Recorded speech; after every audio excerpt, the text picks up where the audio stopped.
Important notice: the following content may be triggering. Viewer discretion is advised. All discussions are based on personal opinions and experiences. If you or someone you know needs help, please reach out to a local support organization. Important notice: the following... All right. I believe we're live. Are we live, Amanda? Because last time I thought we were live, we weren't. Are we live?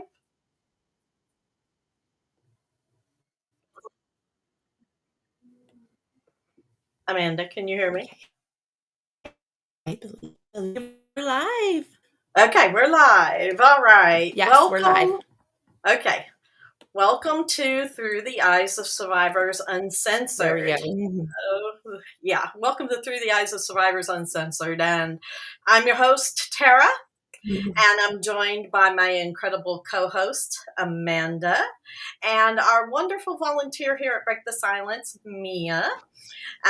This show, we're going to strip away the filters and have real and raw conversations about the realities of domestic violence and coercive control and how the system often fails survivors. Before we dive into today's discussion, I want to take a moment to thank our affiliates who help make this podcast possible. So we want to thank Opus Clips. Opus Clips is a tool we use to create high quality clips from our podcast. If you're a content creator, you need this tool. Believe me, it has saved my life here. It helps repurpose our conversations into shareable viral moments. You want to check it out for sure. So use our link. It's www.opus.pro/via equals BTSADV 25. And it's on the screen there. So if you need it, so go and check that out. And we just thank you. Anyway, so we're going to turn the topic over to our conversation here. So I have a question for y'all. So put in the chat what you think, because we want to engage with you during our topic today. When does influence become control? When does that happen? So populate that in the chat. What do you think? And how do we see this play out in relationships? So, so we're going to talk about the first thing was the Gabby Petito documentary. Oh man, when I watched that was something else. So Amanda, you want to give everybody, just in case somebody on this planet did not hear about what happened to Gabby Petito, you want to give a quick background? Okay, yeah. So Gabby Petito was a young lady who took a cross-country trip with her boyfriend. During this cross-country trip, they were kind of doing a documentary, sharing with their viewers of their location and life together. During this time, Gabby went missing, which was, I believe, in the time of when COVID and all the stuff world was getting a little chaotic. And her family and friends had not heard from her in days, and it turned into weeks. And they were understanding that Gabby had no cell, service at times, Wi-Fi, because they were traveling. But it came to the point where Gabby's boyfriend came home and Gabby didn't. And then it came to find that Gabby was murdered by her boyfriend, Brian Laundrie. So today we are going to be diving in to the Netflix documentary because this documentary actually has the live footage of the police cameras of this incident of where Brian and Gabby was pulled over in Utah. It was August 12th, 2000, I believe, 21. And she was killed about maybe 2 weeks later. So this documentary has definitely give everybody a different sense and an eye view of what she was going through. No, absolutely. It was very, even when it happened, when the newsreels came out as they were looking for her, the body cam footage and stuff, boy, it was real impactful for people out there who were watching. It definitely shed a light on the patterns of manipulation, right, that often happen that go unnoticed before it's too late. Because the footage in that, my goodness, she was just very much, you could tell she was blaming herself. And Yes. what started it was a phone call. Somebody had seen her out in the town with him and he slapped her. And they called 911. And that's what kicked that whole pullover happening. And yeah, it was very telling on that footage. Yes. Yes. It was very hard to watch. Very hard. Yeah. Yeah, As a survivor, you saw the difference. Yeah, for sure. absolutely. So, Mia, was that a case that you remember watching? Yeah, like I watched it recently, and it was just it was crazy watching it and seeing like how much she was convinced that she started it and that she was the problem in that situation. And it was crazy to like watch it because like in my mind, like with my abuser, like he looks like an abuser. Brian Laundrie to me, he didn't look like he looked nice, like he looked like a normal guy. Yeah. So Yeah. and his voice, like he was so laid back and chill, like he didn't look like someone who looked like an abuser to me. Well, they looked like a perfect couple in all Oh, those yeah. photos and all the videos and her vlogging. I mean, they just looked.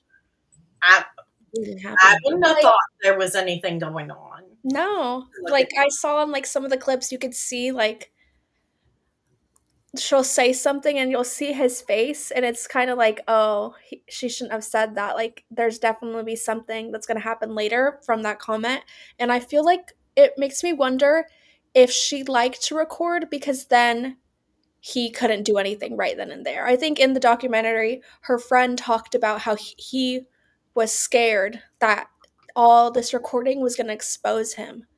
Yeah. Mhm. Yeah. He was not, I don't think he was the one who wanted the content creation that she was doing. That was all her. And I remember, like, if you guys don't remember, they were, as you just said, Mia, they were showing different takes and different things. And the one thing that kept sticking with me was she did make a comment about him, like, in the back dirty, like, don't get the back dirty, you know. But then when she was pulled over, she kept saying, my OCD, my OCD.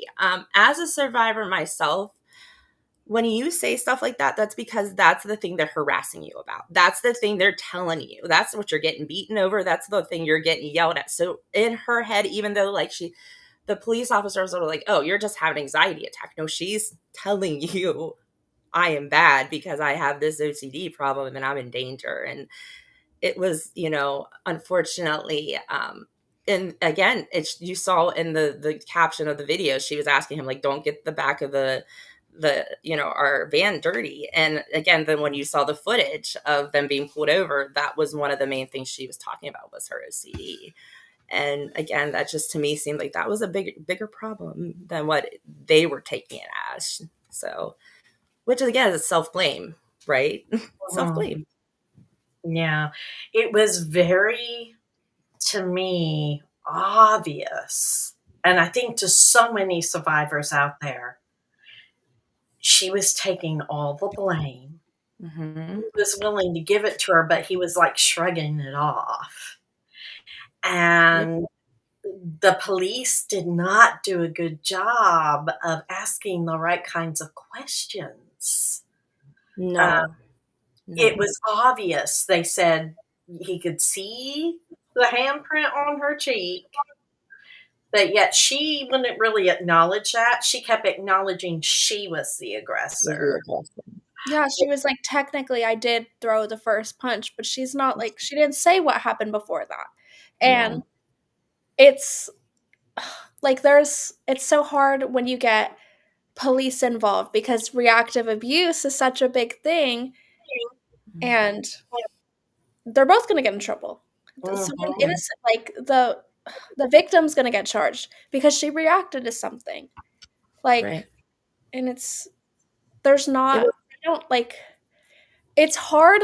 Like, I am trying to like be a neutral person and see both sides, because it's hard when you're in that situation. It's hard to try to see both sides, and it's very hard when someone is trying to take all the blame and the other person's just letting them. Mhm. But Yeah, he didn't have any culpability out of his mouth at all for what was I mean, happening or what was going on. He was saying her anxiety, her mhm, this, mhm.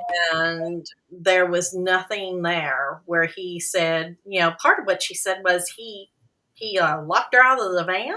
Yes, she said he lost, and I've had that happen to me. Mhm, So that feels like he threw her out and she started panicking. mhm, And then she said, "Well, he locked me out of the van and all this stuff." But again, that to me should have been a really big red flag to the police officers, especially with the handprint on her face. But could we not tell them the different demeanors of both of them? He was all laid back, kind of just like when they walked up to him. And I do, and again, correct me if I'm wrong, but I believe he said, "Did you guys talk to her? Did she tell you what happened?" Like he kind of was feeling out what she told them so he could play it off when they got over there. He wanted to know what level he had to go on with the police by asking that question. I felt like, and she's over there having this panic attack, sitting in the back of the car, asking to call her mother, distraught. And he's just like, carefree, like, carefree, like nothing was happening. And the one thing that we all got insight in was we were able to watch these police gather together and talk about how they were going to handle this situation. mhm. Um, and Mia, you did mention something that the police officer said that I thought was pretty, interesting. it's horrible because he like called it. He said there's a chance that we let them go and then she ends up dead. And she Yeah. did. It wasn't immediately. It wasn't 24 hours later, but she did. She did. Uh, like it's like, and I feel, part of me feels bad because I know that now that police officer, all of them are probably regretting it because they saw this, like they definitely did see the signs, but Mhm. they didn't have enough. I guess they, in their minds, they didn't have enough to actually act on it. And that's just like, they tried, but it just wasn't enough. And but it just shows that how abusers are so good at manipulating every little thing, but these are things that are manipulated and they cost lives that we're never going to get back. Yeah, Absolutely. absolutely. So we got a few comments. We got um well, Deb says we're doing an amazing job. Thank you, Deb. And then we got Jenny in here saying if it was my daughter, she wouldn't be able to sleep again. Would wonder when I was coming for her. I tell you what, I've been in that watching that whole thing and having a daughter who went through it, who lost her life like Gabby did. Woo, that was an experience, and trying to keep her safe. But in this case, her family wasn't aware of No. anything that was happening. I No. mean, the girlfriend kind of had an inkling, but the parents really weren't aware of anything other than some relationship stuff here and there, especially with his mother. Yeah, That is Right? a I thought whole it was other weird. story we'll get into here in a second. Yeah, His that's a whole other part. mother, No. I mean, her mother was taken, I mean, like, it was to the point where, like, I think at the end she texted her mom after, before she was killed, saying, "Oh, Brian agreed to sell the van to me." And her mother was like, "Oh, are you guys breaking up?" And she's like, "No, I just think it would be better for a female content creator to do this alone." So again, her family was very much under the influence that, again, they were just going through the notions of life. I mean, there was never, I think, anything previous to this trip that indicated to her family that there was domestic violence. Right. And other than what Tara said, her friend was with them a couple of times and felt that he was a little different and a little standoffish and a little possessive, but there was never a big incident, prior for these families to understand. And again, because they were doing this on a road trip, that made that a whole different situation. That's isolation at its best. I mean, that's horrible. I feel like no one ever really like assumes that it's physical violence unless it's something that they've been through. Like when you see like that kind of like manipulation and stuff, you're like, oh, he's just a horrible boyfriend, they should just break up. They don't think that, oh, maybe he's also beating her. Like that's not something someone who hasn't gone through abuse just thinks about. Well, and yeah, they didn't seem to have any kind of indication that it definitely would lead to this. No. So that we got Jim in here says he can't see both sides. It says when a man places his hands on a woman, he becomes the abuser no matter what transpired before. I'd have to agree. Like I said, reactive abuse is definitely real. So it is. It is for sure. Did you guys see though, the one thing that really kind of bothered me though was the way that they decided to separate them because they did not want to charge her.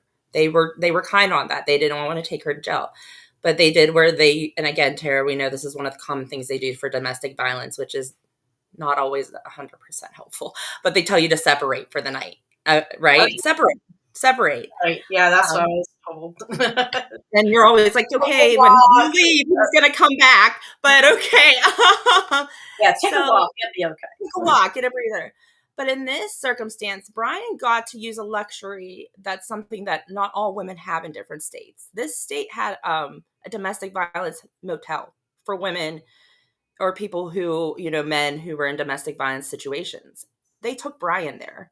He got a hot shower, got to eat and watch TV. They told Gabby, if you drive about 5 minutes down the road, there's a rest stop where you can get a shower, $5-10. And, sometimes a shower helps my wife with her anxiety. And I'm just like. So here's the question for everyone who's watching and for us then as well, right? What could have been done differently by law enforcement to protect her then? Put it in the chat what you think. And so, Mia, what do you think could have been done differently by law enforcement? I feel like there's a lot they could have done differently. I feel like there was no way she was going to actually be able to, like, really share what happened while he was there. I think she would have been more comfortable confiding in her mom. I think they should have let her take that phone call while they were there because she's much more likely to open up when she's also comforted by someone on the phone. But her mom had no clue. I feel like they tried to do the best thing, but they just, instead of trying to really like look in and dig deep in it, they were just like looked for the obvious things, like, oh, he had scratches on his face, but they acknowledged that she had bruises on her arm and that her face was red. But that's one of the things they could have questioned that in more depth, and because she didn't give a good answer. They should have lovingly pressured her for the answer, and they didn't do that. Absolutely. They did not press for that answer. And I think when the woman cop came on the scene, that really should have like changed the dynamic, but it didn't. Yes, I agree. We just got some good comments, Tara. Okay, let me see what we got going over here in the comments. Oh my goodness. I'm having a hard time getting it to scroll up because we have very many. Let's see. So Tiffany, if you want to be on the show, check out our website. You can put in an application there if you have a really good podcast topic, and we'll get back with you. Yeah, and we lose so many women across so many states. It's unreal, Tiffany. So thank you for your comments. And Tiffany said domestic violence moat. Yeah, if we could. And we got somebody from Uganda watching. Welcome. I won't say your name because I don't want to butcher it, but thank you for being here. Susanna said, yes, she agrees. Call her family. Misty says you have a great point, Mia. And Jilly Beans. I love that. That's a good Facebook title name right there. This is why law enforcement and court professionals in every city and state must have required trauma-informed training. Absolutely. These people are dealing with trauma every day and must have zero training. This isn't going to stop until law enforcement and the courts learn some skills and be able to discern who is a real victim and who is the real predator. I really do believe that. I think they should have some mental health trained professionals with them when they go to this risk assessment. I mean, that's part of something that I helped push in Oklahoma after the murder of my daughter.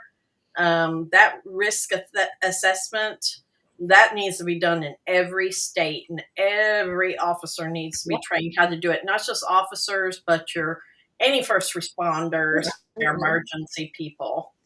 I agree, Jen. I agree. You guys are really, really making some good points because, in all honesty, education is going to make things better. Yes. I feel like if there's a case that there's likelihood that there's domestic violence going on, they should bring a social worker in. There's clinical social workers that work in hospitals that are trained to help for when there's someone with a domestic violence or child abuse or things. There's people that already do this, and Absolutely. They should be brought in. Their jobs aren't pointless.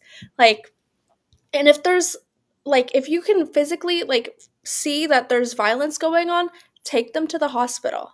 My mom, when my dad, I'm so sorry if you hear my dogs. My dad abused my mom and broke her ribs, and my mom hadn't said anything. Even when she was in the hospital, she didn't say anything until the nurse took a really good look at her and saw bruises all over my mom's body.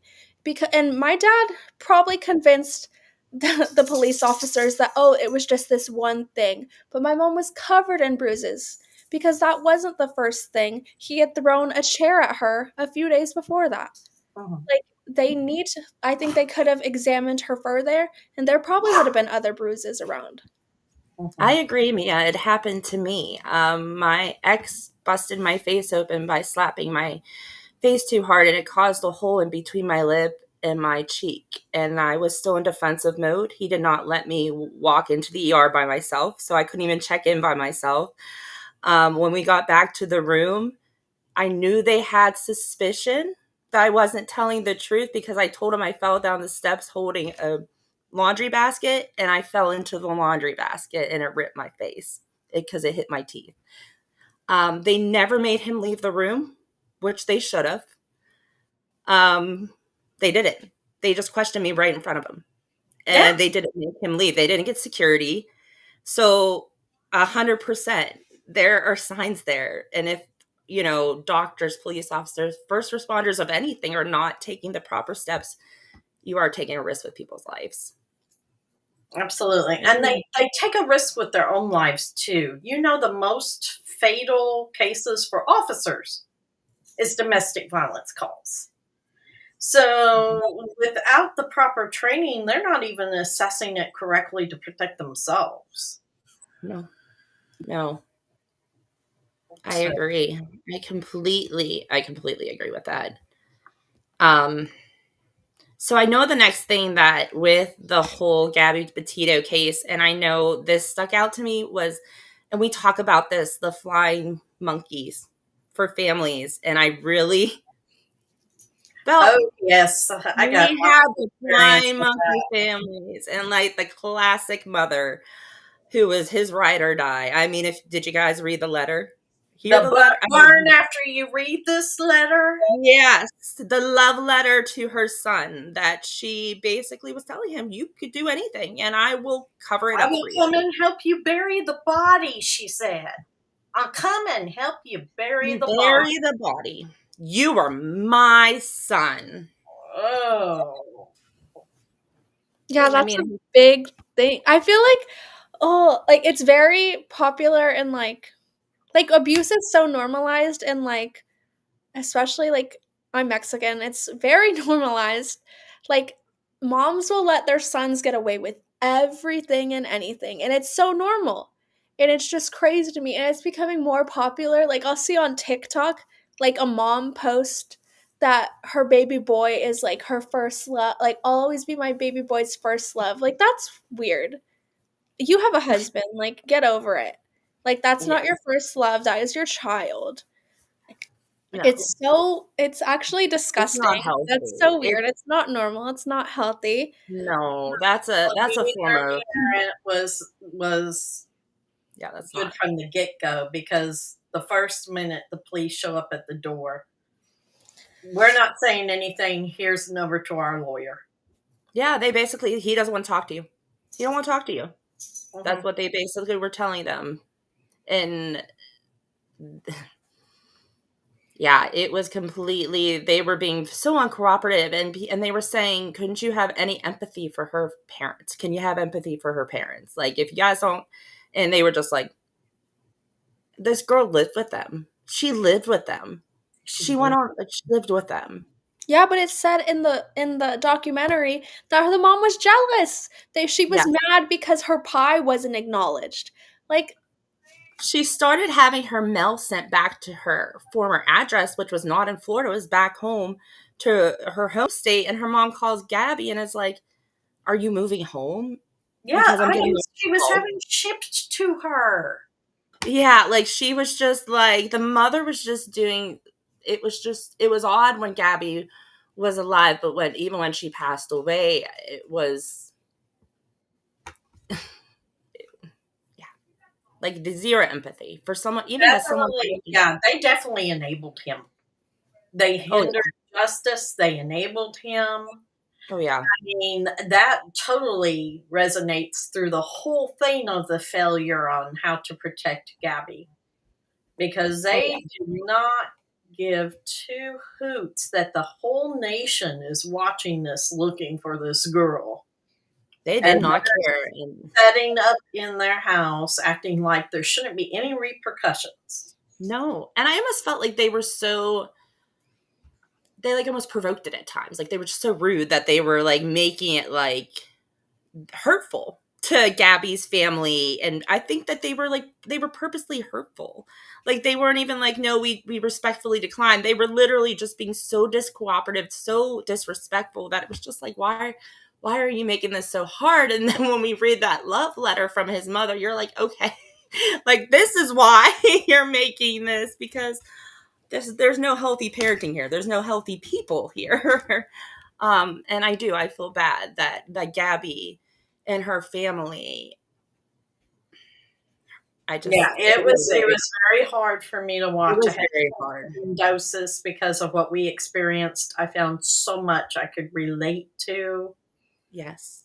that it was, and when it was happening, I felt the same way. It was heartbreaking. It was heartbreaking to have this family not know where their daughter was. We experienced the same thing. It was heartbreaking for the family to dummy up and not help. We went through the same thing.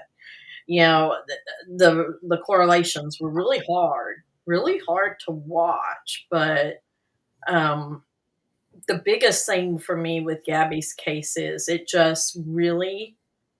made a visual spotlight that people could not ignore. Once you saw that footage, there Going was back. no doubt. The majority of people, you would tell on that girl's face the terror, the fear, that she had been manipulated and controlled, and was truly scared, and she was plotting to get out of it. and she just didn't make it. That's what I truly believe. Every day in this country, every day. It's sad. It is. It is. And I believe she was leaving. I believe she was telling him that this was no longer going to work. He probably pleaded. It didn't work. He could tell that she was disconnecting from him, and he couldn't handle it. Either that, or maybe he saw the phone calls and the text messages to the ex-boyfriend that she was telling that she was planning on leaving him. And that may have enraged him. Yep. So. Oh, absolutely. Absolutely. So let's check out a few more comments. They did talk about that. Yeah, because the next case we're going to talk about kind of correlates to that last statement for sure. So, yes. Yes, I said in Uganda, there's a major case of domestic violence that many women suffer in silence because they don't want to be judged by both the communities and their relatives. I know so many, so many countries all across the world, communities definitely. I think we've gotten some better here in America, but there's some other countries that are still really stringently strict. The community judges them so badly. Mm-hmm. Tiffany says this is why women don't report. Of course, this is exactly why women don't report. 100%. Misty says, listen to words you're saying. Body language is huge. Absolutely. Her body language was definitely huge. Oh, yes. Yes. For sure. Yes. And yeah, we definitely, Vanessa, the whole family did help them. And yeah, so let's see. Jim just popped in and said, for the cultural norms regarding domestic violence to change, we must impose stricter laws that favor the victim. Yep. Awareness throughout our communities and provide safe spaces for those that might be involved in these instances. Absolutely. Absolutely. I agree. Well, we're going to take just a short break real quick to tell you about our store. BTSADV has a store. You can get great merchandise there to help support the organization, support survivors. So just a brief minute, and then we'll be right back to talk about another case. So, and what case is that, Amanda, that we're going to talk about? We are going to be touching on the Deborah Myers case. Oh, if you haven't heard of that, stay tuned. 1 minute, and you'll hear a word from our store. We hope you're enjoying this episode of Through the Eyes of Survivors. We wanted to pause for a moment and let you know that Through the Eyes of Survivors has a shop now open. And this is a great way for you to not only help survivors of domestic violence, but also let everyone know that you will not be silent about this important cause. From t-shirts to bags to coffee mugs, we have so much to choose from. To grab your swag, head to our store at breakthesilencedv.org. That's store.breakthesilencedv.org. We can't say enough about how much we appreciate all that the community does to help support us and this organization. So we hope you've enjoyed this episode and continue to subscribe to future episodes. Thank you. We hope you're enjoying this episode of Through the Eyes of. All right, we're back. So let's talk about Deborah's case, because this is a really recent one, whereas Gabby's has been a while. Yes. So Deborah was a mother and a wife who was unfortunately murdered by her husband on Valentine's Day. this was an unfortunate case. It seems that they were having some issues already in their marriage. I believe they were separating or in the middle of a separation or separated. And they were still living at home with their children. And it seemed that there was some jealousy on the end of the husband. He felt that his wife was having an affair. He wanted to reclaim their relationship. And with that, he set up a Valentine's Day. And when he did not get the response he wanted, he murdered his wife. So yes, it's one of those things that basically he planned a Valentine's Day. It was a Valentine's Day kind of like Paris Day, and right, Tara? It was like he was making Paris at home for her, correct? Yes. What I was getting was he was hoping to reconnect from the separation, but they were kind of living in the house together because she didn't have any other place to go.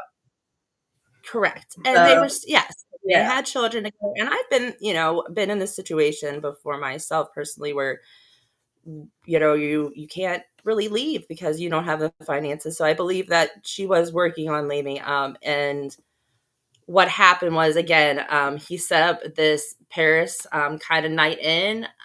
She did not respond to it in the way that he liked. She left the home. And again, that was his words, right? She didn't respond the way I liked. That was his words. He said that was the hardest thing he's ever done, was putting that night together for her. And he had assumptions that she was having an affair. And when she left, he obviously, this enraged him. And when she came back, this is when the violence concurred. He stabbed her over 40 times. He stabbed her over 40 times. 40 times. That's and again, more than a flip. That's some huge amount of rage there. Yes. That isn't just a little loss of control. That to me seems there was a built up, like, again, as you say, like anger. Like he was just stewing in this. Like what it seemed to me was that this Valentine's Day was his last straw of his, wanting her. He had this other plan in his head, because I feel that sometimes, and I've known, I experienced myself, when abusers do these grand gestures and you don't give them the validation they want, it's a whole, but I feel like, as you said, Tara, this is rage. This was a rage murder. This wasn't, something that went out of control. This was rage. He sent pictures of her dead body to her family members and her, again, supposed boyfriend, but it was a coworker. And again, there was no indication that there was a romantic relationship. This could have been just a male friend that she was confiding in. So I mean, said, "Look what you made! Look what you made! Look what you made me do to them." Yes, he was blaming this person, this man or coworker, that this was his fault because they were having an affair. And, again, when he was interviewed by the police, that's when he made the statement, "This is the hardest thing I've ever done, was planning this Valentine's Day." Not like, like he was more still very upset and jilted, even after he killed her. Not like apologetic, like, "He killed the mother of my children. What did I do?" He was still jilted about. Yeah, and the kids were home. Yes, they were home. They were home. So that is another thing that is very much, and I know I experienced it as well, the false jealousy, the false, you're seeing someone behind my back and you're like, "No, I'm not." You know what I mean? It happens a lot. Sometimes it's because they're cheating. Sometimes, again, it's because they are not in their right minds and they need something. But 100%, this man, I believe, was living in his own narrative for a while, Tara. I mean, correct me if I'm wrong, but I really do. I think he was living in his own narrative in his head for a while. And when she did not follow that plan in his head, because again, like me, you, and Mia, Tara, can sit here and say, okay, we could do this for someone, but it could go either way. I feel like they don't have that capability. If it doesn't go out on their timeline, they don't know how to handle it. They don't like. It's just, it's, to me, I feel very horrible for those children, because that had to be more than traumatic, and gruesome. Yeah. To wake up. Yeah. Yeah. That it just, oh my goodness. So, I don't know. So let's talk about within this, like the possessive behaviors, how that escalates violence. So, drop in the chat what kind of behaviors you see that are typical that escalate into that kind of violence. So, like Mia, out of this story, kind of what's the key elements that you think that we might be able to see? We know just a little bit here, and of course, everything's allegedly because he hasn't been convicted yet. But he got, from his own admission, said he did it. Yeah, and he literally, in his statement, he said he went to the kitchen and grabbed a big ass knife. Like, he knew what he was doing. That's what abusers do. They stew on things. They sit there and decide to be miserable all the time and just think about every little thing that's ever gone wrong and how they could take it out on the people that they love, because that's the only thing they can do. It's like they live in a different mindset. Like, I feel like when you're in an abusive relationship, you have to think of every little small good thing about them to keep yourself there, to make yourself stay. And they just think about every single thing that makes them mad, everything that they hate about you, so they could say it to you, they can make you hate yourself. Like, I've talked to my mom about this because she was with my dad. I had to live with my dad. And so we just talked about how he lives in the past about everything. And he loves to pull us back in the past, tell us about everything we've done wrong, and try to make us feel like we're still back there because he is. And that guy was obviously still in the past, thinking he still had some kind of ownership to her, thinking that he had the right to plan her a huge Valentine's Day and that she better react the way he wants Right. her to. Absolutely. And when she did, he just blew up. But at the end of the day, he had no right at all. They were separated. But he still lives back wherever he is. And it's just, like, it's so infuriating to me that they really think that, like, I can't, The boundaries. because I'm not an abuser, There's can't no boundaries. fathom how someone could do that and think that. Like, especially because my mom was abused and she's like the sweetest little thing in the world. And when I try to, like, think about the things that my dad did, I can't even imagine. Like, I've seen pictures of my mom. She was this tiny little thing, and I can't imagine. Oh my gosh.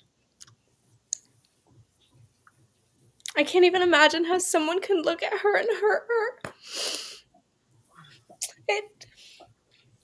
Yeah. I'm a really emotional person. Like, I saw this. You're right, Mia. It's Gabby Petito, and she's so happy and bright. So for someone to, like, it hurts my heart. It's hard, Mia. And the one thing that I learned as a survivor myself is that they pick these beautiful, shining, vibrant women because they hide behind them because they're not their own person. They're evil.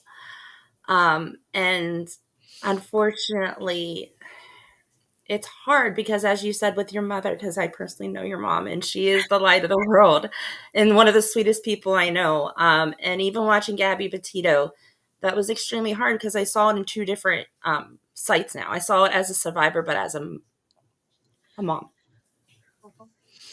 A mom. I could not imagine her mom having to watch her baby. So vulnerable in her last couple of days. and not be able to climb through that TV. Oh, yeah. And grab her. And it's hard. It's hard, Mia.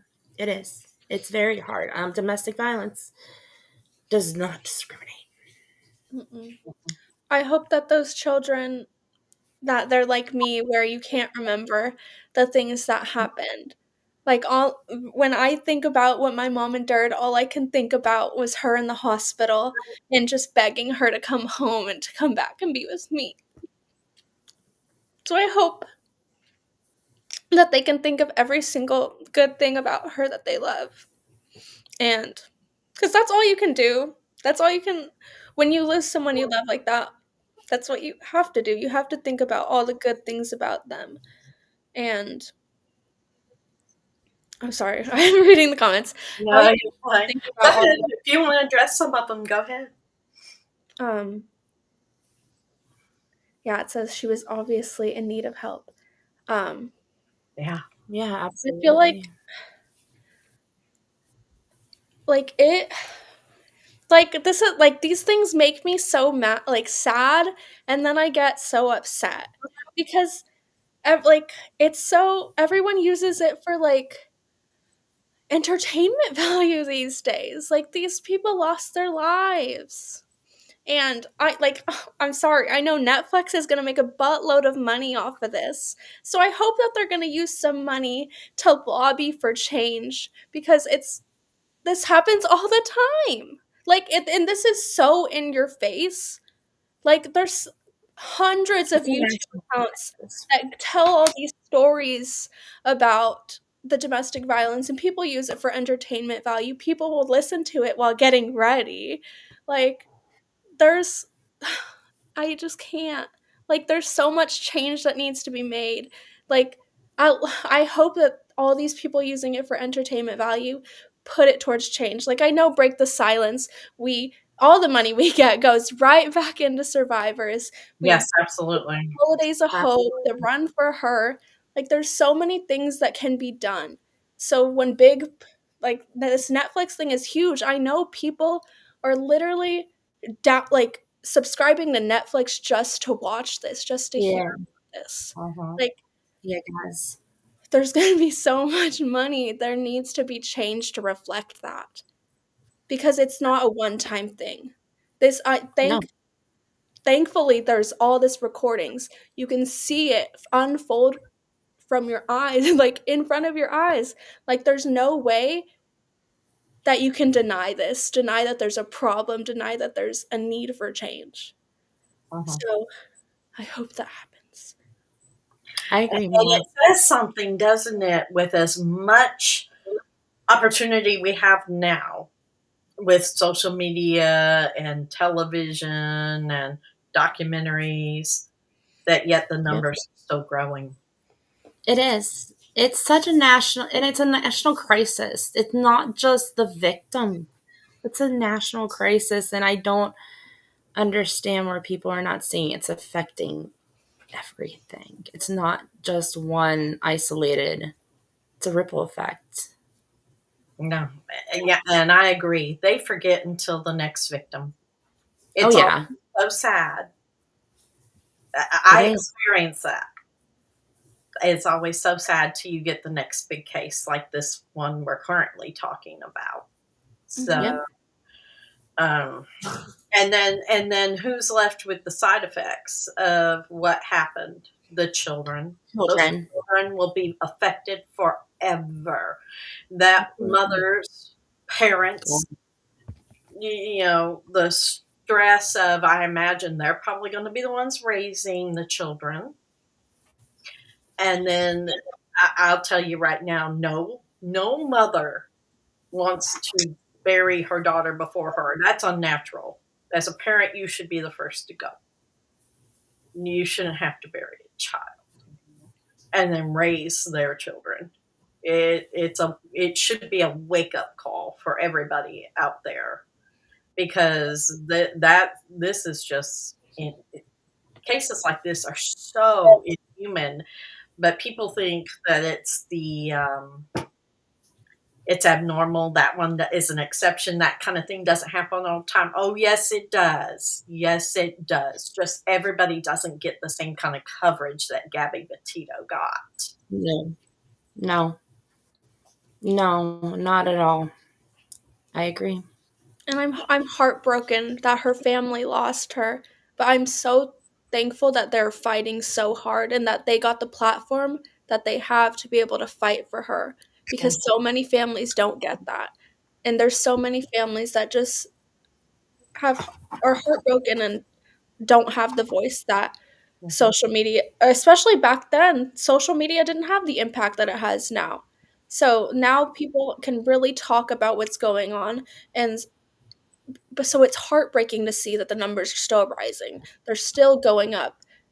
It's like the voices are out there and no one's listening, and that's one of the most heartbreaking things, is when you're a victim and you're going through it and you're trying for help, and then you say something and it backfires and blows up in your face. So I really hope that they keep fighting, and everyone who goes through this keeps fighting.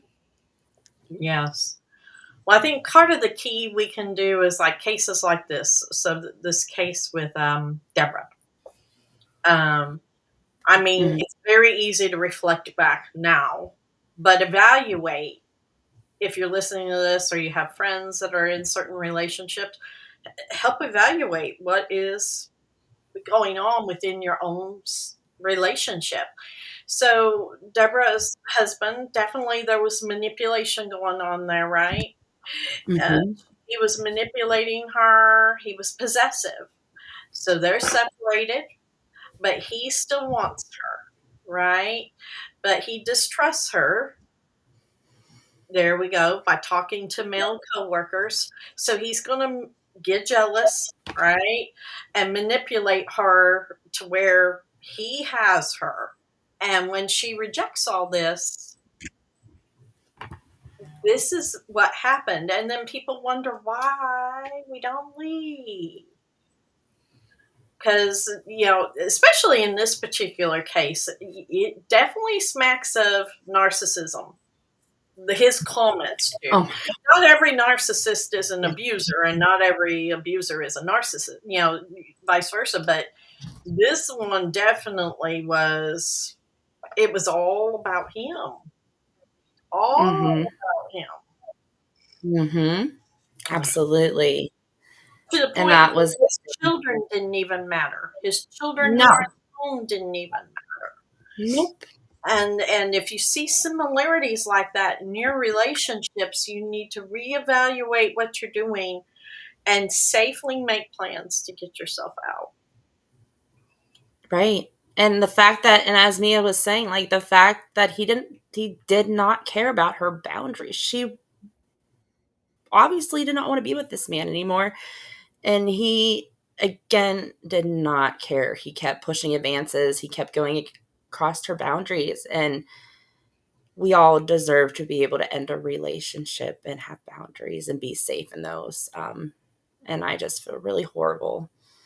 Again, that and again, these children are going to be left with no mother, but now they have a father who's going to be incarcerated and be known of the murderer of their mother. And I can't even, fathom. Right. So, let's look to the comments. My goodness, this hour is flying by. I know. So opinionated. But Amanda, what do we have going in the comments there? Okay, so let me see what we got going, because I'm going a little slow in the comments as well. We got some coming in. Jim, the support line number is 855-287-1777. Yes, we Yeah, do have, yeah, BTS does have a support line. It is available from 9 a.m. to 9 p.m. Central Standard Time. It is not a crisis line, but it is a resource line. And someone is there to listen to you, advocate for you, help you find resources. So please. Absolutely. Yes, you can call that at any time. Someone said they fled from a narcissistic mom when trying to pull into a mental ward. Oh my goodness.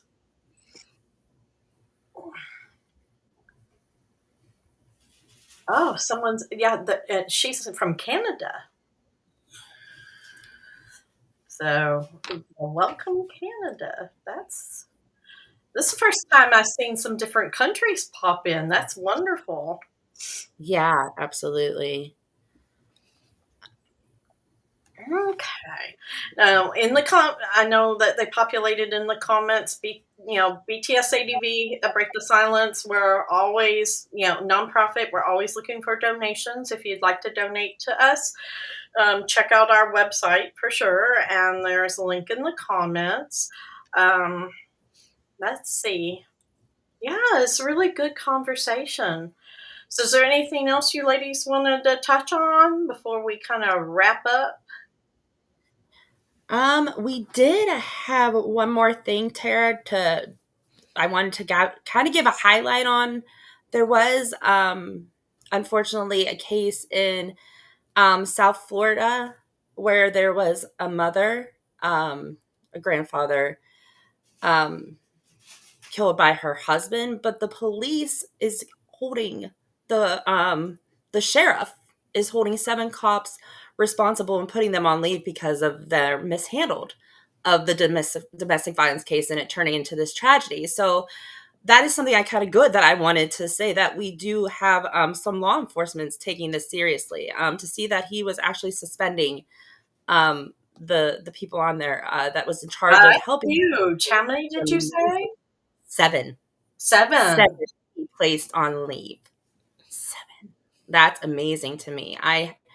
He said that they did, and I'm not a poor job. He said that they costed a life, and for him to do a press conference and to be able to speak out about this, that to me as a survivor is amazing. Kudos to that sheriff, because I know the sheriff's department failed our daughter tremendously. The multiple reports, the pleas for protection, just like with this case, no action to really be taken. It was all lip service. They didn't do squat. The sheriff decided not in his county, and good for him. Yeah. And this was in Beaufort County, Florida. So I just wanted to mention it because I saw this the other day, and when I saw that there was someone actually holding, these police accountable, that to me was something that I wanted to share with our viewers, because that's what we need more of. If we had more of that, more lives would be saved. Absolutely. Sure. Absolutely. Yeah, because that's something our law enforcement, they know this. Protective orders are just a piece of paper. And when they keep violating restraining orders, and they keep coming and law enforcement just kind of, you're begging for incidents like these to happen. Just absolutely begging for it. And that is not, my thing is that, I guess because I'm older, the words protect and serve used to mean something when I was younger on the cop cars, and it used to mean something to law enforcement, and I'm sure it still does to a lot of them out there, but there's some out there it doesn't mean anything. Nope. And that has to change. It's because they're trained to become desensitized, and it's not something like when you're dealing with domestic violence, you can't be desensitized to it. It can't just be another case to you, or it's not going to matter. Like, it needs to be, people need to feel it. They need to feel the repercussions, because the families do, and people don't like talking about it because it's not fun to talk about. It's not a good thing to talk about. It's not beautiful. It's something that's messy and dark, and it hurts you. But it hurts the people that are going through it. It hurts the people that have lost because of it. So people need to hear it. I agree. Absolutely. Got Dr. Millie, that is a step in the right direction. Thank you to that sheriff. Hopefully, he will pioneer a movement to begin change the mindset of law enforcement. I agree. Amber said the Mhm. judges, a lot of them will do 50-50 custody, and it happens a lot. My dad got 50-50 custody, and it was horrible. Yeah. Well, and Yeah. that's something we really tried to fight really hard, and legislatures definitely don't want to hear it, and that's part of what my husband and I still fight. Is that protective orders don't cover your children. They don't see children, even if the children aren't getting touched, as victims. And they place them in these situations, but they are victims. They're just as much a victim, seeing it, watching it, experiencing it through their eyes. And I think that's a big thing that needs to change as well, that the system needs to acknowledge these poor voiceless children who can't say what they need to say. I saw years ago one judge, the child was old enough, like 15, said didn't want to go on visitation with the father anymore, that the judge wasn't going to be able to make him go. He wasn't going to go. And that judge put him in juvenile detention like he was some kind of criminal just because he didn't want to see his abusive father. And when courts do those kinds of things to children, that's just a huge failure. Yeah, I always hear, he's still your dad. When my dad is not a good person. And it's definitely something hard to go through as like a child. And I feel like people don't realize, they think that abusers can separate, like the fact that the victim and the children are separate. But it always blurs over. I'll always be part of my mom. And so I'll always be resented because of that. And unfortunately, that's a side that a lot of people don't really see. So it's very hard to go through because they think, oh, this dad's never gonna also abuse their child. It's different. It's their child. And then you get pushed into brick walls and you get bruises on your arms from your dad. So it's definitely something that needs to be acknowledged. And hopefully it's something that changes. Jilly's talking about in Kaufman County, the sheriff deputy there had some issues, and they basically slapped him on the wrist and let him go to another county. That happens a lot. A lot. A lot. To the point where it's sickening, because all we're doing is just spreading problems into other areas. I had a judge refuse a restraining. This is from Dr. Millie. I had a judge refuse me a restraining order when my ex broke into my apartment. My ex said he was trying to prove my luck was in the safe, but then a week later he called me 17 times, called for a restraining order because the judge said the domestic violence was not physical abuse, and told me to tell my ex that. Told me that my ex, he called me 16 times too many, and I got a restraining order, 2 different judges. Yeah, that does happen too. It's insane. Locke, yeah. Yeah. I get it. Yeah, it's insane how we call out for help, and I'm not saying that all judges are bad, and I'm not saying all police officers are bad. I was in an incident where it was one police officer wanting to help me against 4 others, and he was completely, outjudged in that situation. I mean, he was a newbie. I could tell he was. He was trying everything for me. This man was trying everything for me. But the higher cops were like, no, we're not doing that. No, we're not doing that. No, we're not doing that. And that happens even in the court system. When you don't have enough people rallying behind the same mission, it doesn't go very far, unfortunately. Yeah. All right. So I guess Do you ladies have anything else you want to add real quick before we close out this episode? I do not. Mia? We always enjoy your opinion. I just, like, it's hard going to judges and police when the violence isn't physical, and especially when when you don't have that physical evidence, you never get believed, and that's what makes it so much harder for victims to come forward, especially like any male victims, female victims. When you don't have that physical pain, it's hard for you to tell someone, oh, I'm being abused. It's hard to try. It's so easy for your brain and for others to convince you that it wasn't abuse because it was never physical. And so everyone needs to remember that emotional abuse is abuse, financial abuse is abuse, sexual coercion is abuse. All these things are abuse. Just because you don't have physical scars, bruises, or anything doesn't mean that you don't deserve justice. It doesn't mean you won't be believed. There's people who will listen to you, there's people that will believe you, and there's people that relate to you. You just have to find them.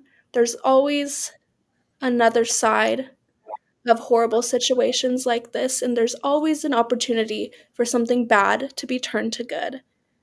So when you see those little seeds that could be planted and grow into something beautiful, plant them and take care of them. Don't ever give up on things just because you think it won't come to fruition, because it will. Absolutely. Absolutely. That's wonderful. Well, thank you, Mia, for being here. And Amanda, who do we have next week coming on our podcast? Let me go into my sheet. I believe her name is Janan, and she is going to be talking about abuse with disabled people and how that is something that is very much a part of the DV world that needs to be brought of. Because with disabled people, abusers definitely manipulate certain things, and we definitely want to make sure that community is protected in this as well. Absolutely. So I look forward to seeing y'all next week for that conversation. I want to thank you all for being here. This was an intense but necessary conversation to have today. Absolutely. We've seen how both Gabby's case and the tragic murder of Deborah as well had signs of coercive control, and they're often overlooked before, it's overlooked until it's too late, right? So that's why these conversations matter, and because awareness can save lives. So as we wrap up, I want to remind you that if you or someone you know is in an unsafe situation, there is help available. Reach out, speak up, and don't ignore the warning signs. You are not alone. And until then, let's all use our voices together and let her rip. So we thank you, and please join us next episode, share, like, and that's the end of this episode of Uncensored. Thank you. Thank you, guys. Thank you so much for tuning in to this episode of Through the Eyes of Survivors. My name is Tara Woodlee, and I am the president of Break the Silence Against Domestic Violence, an organization that gives survivors and their families, and the families that have lost loved ones to domestic violence, access to a community that understands the journey that they're facing. We hope this episode impacts you, and hopefully you want to learn more about the topic. If it is helping you in some way, let us know in the comments below. We love your feedback. Also, make sure to click the subscribe button below and the bell right next to it so that you can get notified the next time an episode premieres. We hope you will see us in the next episode, and thank you. Thank you so much for tuning in to this episode of Through the Eyes